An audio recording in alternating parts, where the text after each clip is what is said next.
Haleluya, jumpa lagi kita di Sekam Padi. Sekam Padi hari ini saya beri judul Melangkah untuk Menang. Mari sebelum kita lanjutkan, kita mau berdoa untuk pembacaan dan pemberitaan firman. Mari kita berdoa.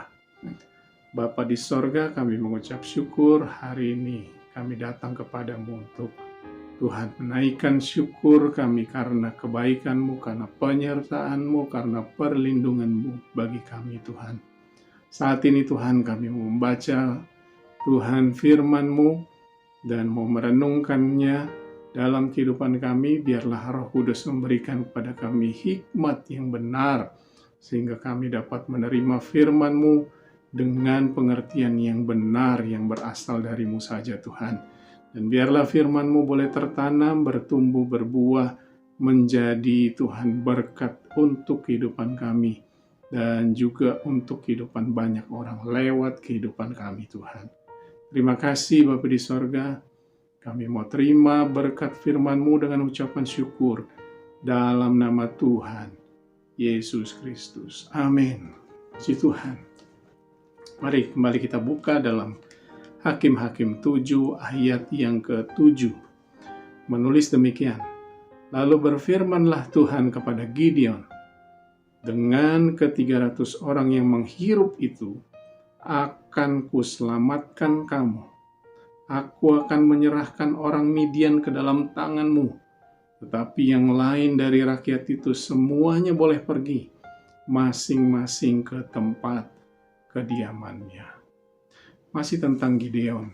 Beberapa tahun lalu saya pernah menonton sebuah film yang judulnya 300 atau 300. Saya nggak tahu apakah cerita film ini terinspirasi dari sejarah bangsa Yunani, ataukah memang terinspirasi dari Alkitab, cerita tentang Gideon ini.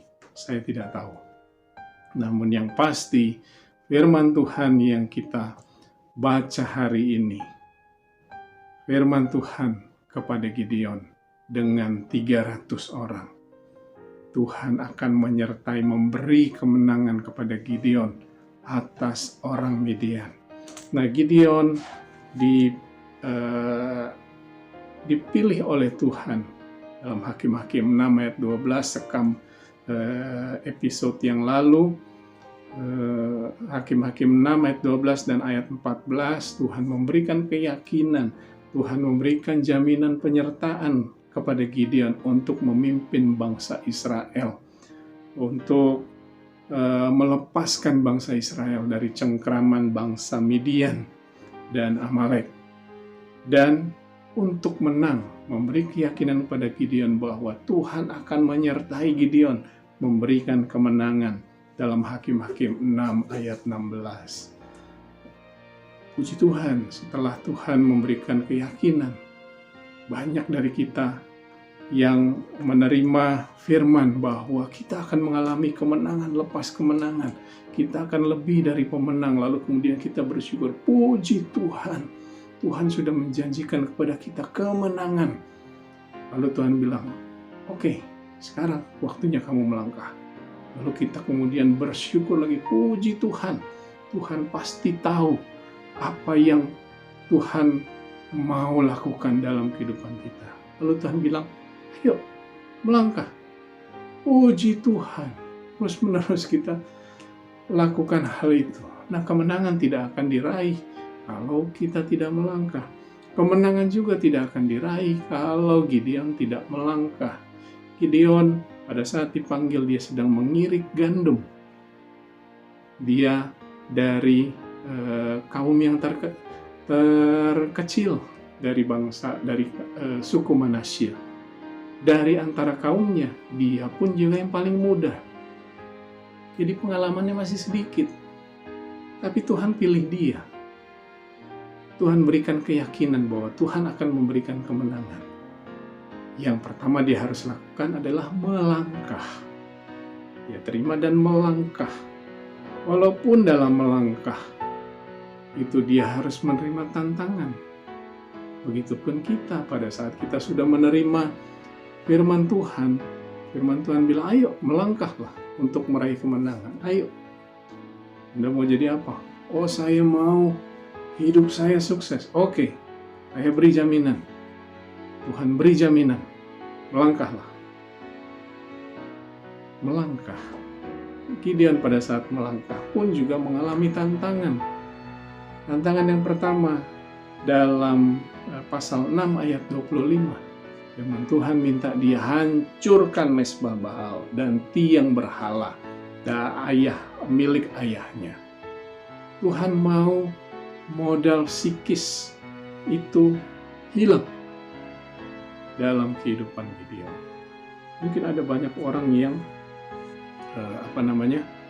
ya mungkin bukan jimat ya, tapi saya mau ada rapat bisnis, saya harus pakai pakaian keberuntungan saya harus bawa bolpen keberuntungan saya harus pakai kacamata keberuntungan saya harus pakai parfum keberuntungan saya.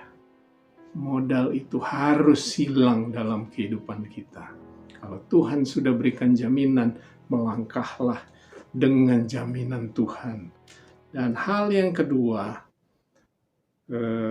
dalam pasal 7 ayat 7 ini, ya, di ayat sebelumnya pasal 7 ayat 3, Gideon pada saat dia dipenuhi oleh Roh Allah, dia tiupkan trompet gitu ya.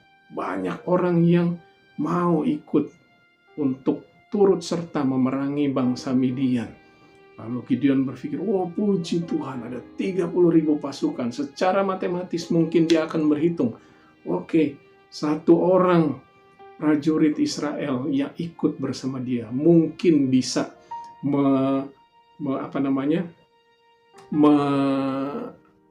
menumpas atau bisa menghandle 3 orang. Lalu kemudian Tuhan bilang, kebanyakan Gideon, kurangi, yang takut suruh pulang. Ulanglah 20.000. Gideon berpikir, oke, secara matematis masih oke. 10.000 masih oke. Oke Tuhan, 10.000. Cukup. Hitungan matematis masih oke. Kalau dari 1 sampai 1 mewakili 3 musuh. Sekarang mungkin 1 mewakili 5 musuh bisa dihadapi. Oke, tapi Tuhan bilang masih terlalu banyak Gideon. Ayo, di ini lagi sampai akhirnya datanglah ayat ini 7 ayat 7 dengan 300 orang. Gideon berpikir, Tuhan yang benar aja Tuhan. Saya harus melawan bangsa Midian plus Amalek plus yang lain-lain kalau saudara baca di ayat sebelumnya. Dengan 300 orang, Tuhan mau modal matematis itu hilang. Mungkin ada orang yang berpikir, saya masih punya komunitas. Saya masih ada di komunitas, misalnya saya harus ada di komunitas bisnis supaya bisnis saya lancar. Saya harus ada di klub bulu tangkis misalnya. Karena banyak bos-bos main bulu tangkis. Saya harus main bulu tangkis supaya bisnis saya lebih lancar. Supaya komunitas saya lebih oke. Tuhan gak butuh itu. Tuhan cuma mau kita melangkah dengan keyakinan akan firman Tuhan saja. Tuhan mau kita melangkah hanya dengan bermodalkan jaminan Tuhan saja. Melangkahlah, aku akan menyertai kamu dan aku akan memberikan kamu kemenangan. Itu aja Tuhan, itu saja. Itu saja sudah cukup. Yang lain-lain gak perlu. Ingat Mazmur 127 ayat 2, sia-sialah kamu bangun pagi-pagi, pulang malam, kamu harus bekerja keras untuk makanmu. Karena Tuhan memberkati orang yang dicintainya pada waktu tidur. Artinya, orang yang tidur tidak punya kuasa lagi atas tubuhnya. Dia akan pingsan istilahnya. Dia tidak berkuasa lagi atas tubuhnya. Artinya, Tuhan, pada saat kita memberikan penyerahan total kepada firman Tuhan, maka Tuhan yang akan bekerja dengan caranya yang ajaib, memberkati kita, memberikan kita segala sesuatu yang kita ingini sesuai dengan firman-Nya. Oleh sebab itu, melangkahlah dengan jaminan Tuhan saja untuk kita mengalami kemenangan. Puji Tuhan, Tuhan Yesus memberkati kita semua. Haleluya. Amin.